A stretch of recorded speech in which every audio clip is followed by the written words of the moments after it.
ബാർക്കിന്റെ പേരിൽ police case. 24 news നൽകിയ പരാതിയിൽ റിപ്പോർട്ടർ TV ഉടമ പ്രതി. കൂടാതെ 24 ന്യൂസ് ചാനൽ ചെയർമാൻ മുഹമ്മദ് ആലുങ്കലിനെതിരെ 2000 കോടിയുടെ തട്ടിപ്പ് കേസും. ബാർക്ക് ചാനൽ റേറ്റിംഗിൽ തിരിമറി നടത്തിയെന്ന പരാതിയിൽ റിപ്പോർട്ടർ TV ഉടമയ്ക്കെതിരെ കേസ്. 24 ന്യൂസ് ചാനലിലെ സീനിയർ ന്യൂസ് ഹെഡ് ഉണ്ണികൃഷ്ണൻ നൽകിയ പരാതിയിലാണ് കേസെടുത്തിരിക്കുന്നത്. ബാർക്ക് സീനിയർ മാനേജർ പ്രേംനാഥാണ് കേസിലെ ഒന്നാം പ്രതി.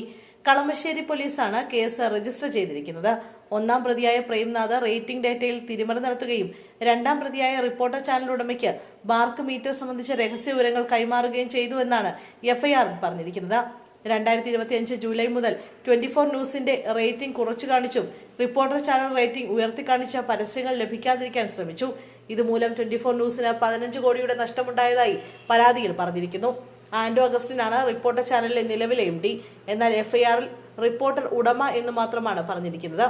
കേരള ടെലിവിഷൻ ഫെഡറേഷൻ പ്രസിഡന്റും 24 ന്യൂസ് ചാനൽ MD-യുമായ ശ്രീകണ്ഠൻ നായർ ബാർക്ക് റേറ്റിംഗിൽ തട്ടിപ്പ് നടക്കുന്നുവെന്ന് ആരോപിച്ചിരുന്നു. ഇത് സംബന്ധിച്ച മുഖ്യമന്ത്രിക്ക് പരാതി നൽകുകയും ചെയ്തിരുന്നു. ഇതിന് പുറമെയാണ് 24 ന്യൂസിലെ ഉണ്ണികൃഷ്ണൻ പോലീസിൽ പരാതി നൽകിയത്. അതേസമയം 24 ന്യൂസ് ചാനൽ ചെയർമാനെതിരെ വൻ തട്ടിപ്പ് കേസ് എന്ന വാർത്തയും പുറത്തുവരുന്നുണ്ട്.